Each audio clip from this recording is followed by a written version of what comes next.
Hello, good morning, children. Welcome back to the online classes.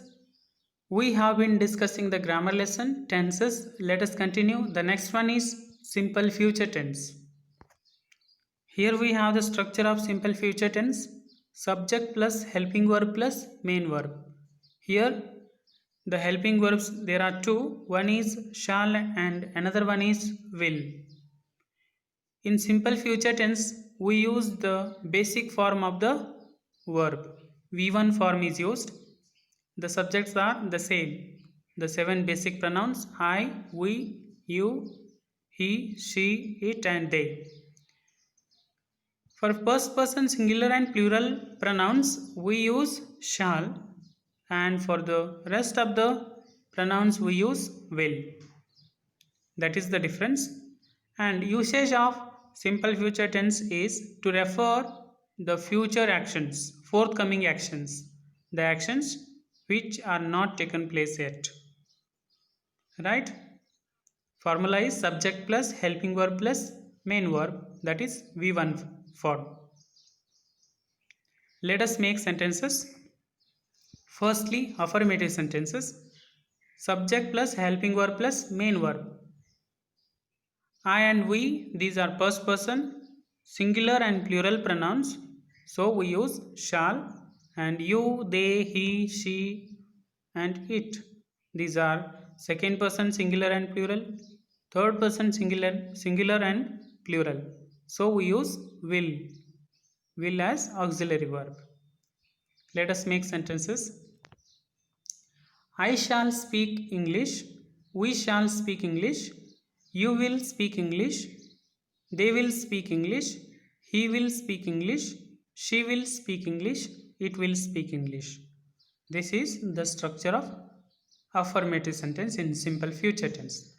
Next one, negative sentences. Here, the difference between affirmative and negative is just the negative word. The remaining thing is as it is. I will make sentences. Observe this. I shall not speak English. We shall not speak English. You will not speak English. They will not speak English. He will not speak English. She will not speak English. It will not speak English. This is the formation of negative sentence in simple future tense. Lastly, interrogative sentences.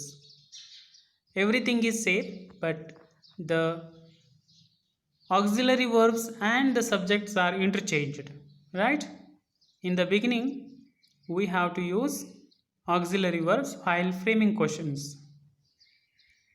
Shall I speak English?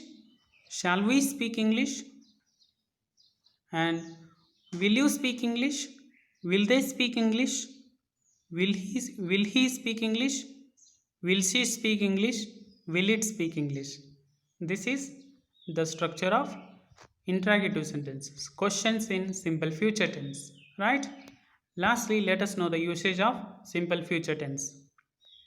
An action that will happen in some indefinite time in future, and one more is an action that will happen in some definite time in future. To refer definite time and indefinite time of the action, the time of the action, whether it might be definite or indefinite, we use simple future tense. I will go to Mysuru. Here there is no particular time. It is future action. I will come at 3 o'clock. This is also future action.